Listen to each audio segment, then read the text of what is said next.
What's going on, YouTube? Today I am talking about weight transfer in your golf swing. Let's see where you're making the mistake and let's get it better so we can start hitting the ball further. Let's get into it. In your golf swing, in order to hit the ball further and to start using your lower body more efficiently, naturally on your backswing, we need you to load this right side. We are talking loading your glutes and loading your right quad. A common mistake is swaying off of your right hip, which means essentially your right hip is going to come outside of your right foot. A good load on your backside would look like this. You can see that I am loaded so much weight right here onto my right quad and into my right glute, and it's staying back. Awesome. Swaying would look like this, where I'm outside of it and I have no control of my weight here. We don't want a sway. We're looking for shifting off of the golf ball, not swaying off the golf ball. One more time.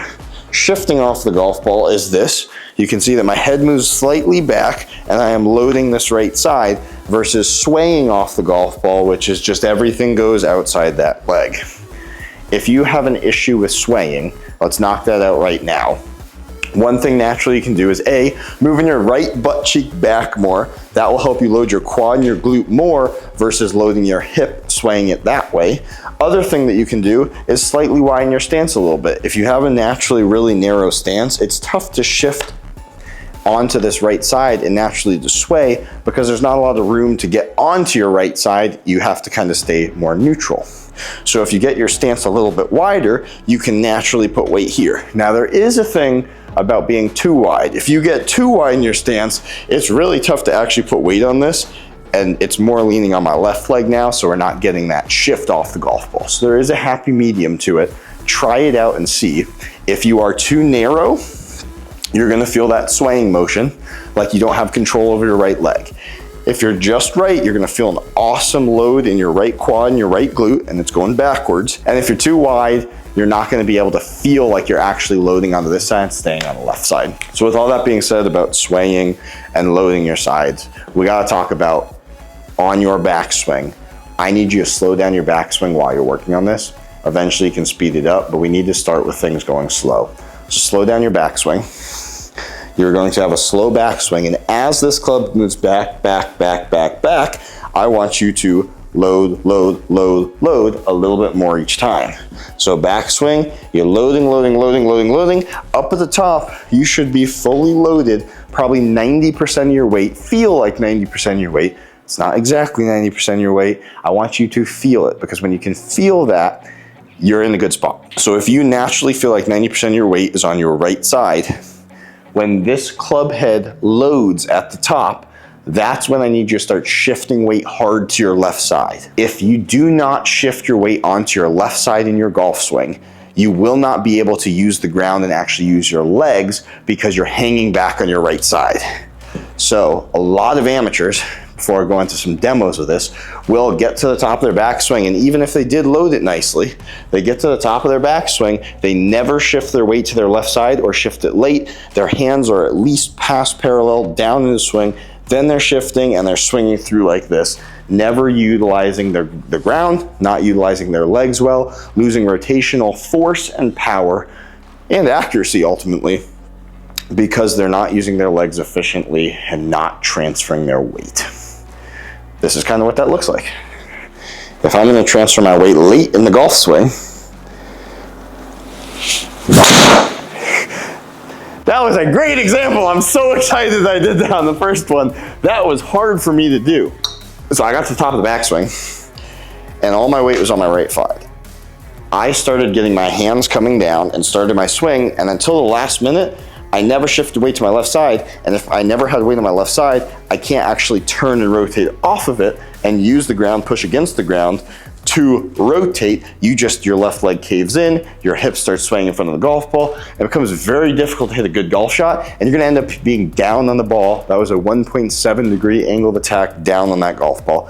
And if you see my other videos, we don't want that. We're looking for an increased angle of attack and staying behind the golf ball. Likewise, if you are late to transferring, you might be a guy that never transfers. Also don't want that. Somebody who never transfers is going to get stuck behind this golf ball a lot how a lot of shots go out to the right, because they load their right side, they stay on their right side, and nothing ever moves. And that would look like this. A lot more like a baseball swing. Runaway golf ball. So, if you are that person, we need to start getting you to actually shift weight onto your front side. Likewise, if you were the first person, we also need you to start shifting weight on your front side, but earlier. So let me talk about some drills to actually get you to do this more effectively. Be right back.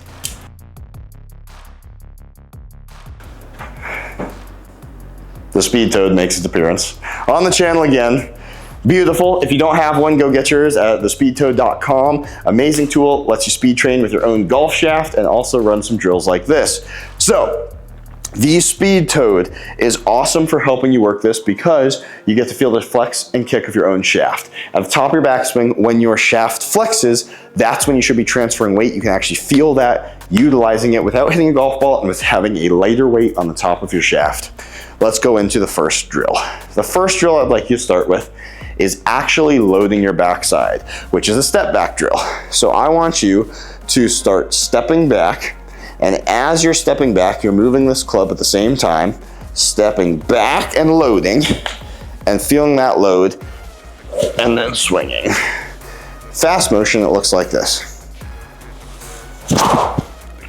You can really see that as I step, I am trying to get all of my weight onto that side, which is a lot easier than when you're naturally standing here, because naturally when you're falling backwards, you're going to catch your weight and you're going to shift more weight onto that side. So that's just an exaggerated feel to help you get more weight onto your right side. Now, once you've mastered that, add in some step forward swings. Step forward swings would be just like that. So as this club comes back and gets to the top, your weight as it's just finishing is moving forward, so that when you're starting downswing, all your weights on your front side are ready so that you can turn off of it and start having good swings. I'll show you in fast motion here. The weight transfer has now been done in segments. You've transferred your weight back with the step back drill. You've transferred your weight forward with the step forward drill. Now let's put it together with the step back and forward drill. So we'll step back, together, forward, swing. One more time, step back, together, forward, swing. You've now loaded your backside, loaded your front side, and swung. That right there, if you continue to work on those, A, you'll gain club speed, speed training, but B, you're gonna start feeling your weight shifting correctly and start shifting earlier onto your front side, because the earlier you get onto your front side, the earlier you can get off your front side, and the more force you generate going this way, the more force the club has going this way. Let's go back to the driver and see what it looks like now. Okay, so let's run it back with the driver now and work on actually shifting weight correctly. You theoretically could run this drill with a golf ball there. I don't necessarily advise it because, you know, when you're doing this stuff, it's very difficult to actually have good impact on it unless you are most likely a professional golfer, and then maybe you can, but typically amateurs, even very good golfers, are going to struggle to find the club face anyways, also struggle to find the club face if there's a lot of moving parts. I want you to take the ball out of the equation so that you can focus on your lower body and actually focus on the good movement that we're looking for. So now once you're good at that and you bring the golf ball back into the equation, let's focus on, again, we're trying to not sway, we're shifting and loading that right quad and right glute, shifting onto that backside, transferring that weight onto your front side, and pushing off and rotating very hard and fast with your lower body and actually being able to use it versus having a passive lower body. This is what that looks like.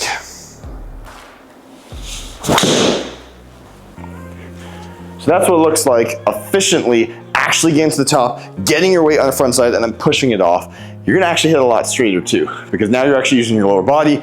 You're gonna hit a lot further, 358 yards, and you're gonna be a better golfer, actually using your lower body and having the timing correct, because golf swing is all about sequencing. It's about timing your upper body, timing your lower body. So let's start getting onto your front side earlier, properly loading your backside without swaying, and you're gonna become a better golfer. That's it for today, guys. I appreciate you watching. I hope this helped with lower body sequencing, when to actually transfer the weight, how to do it more efficiently. Let me know in the comments down below if you have any questions. Remember to like, subscribe, and until next time, guys, we'll see you later.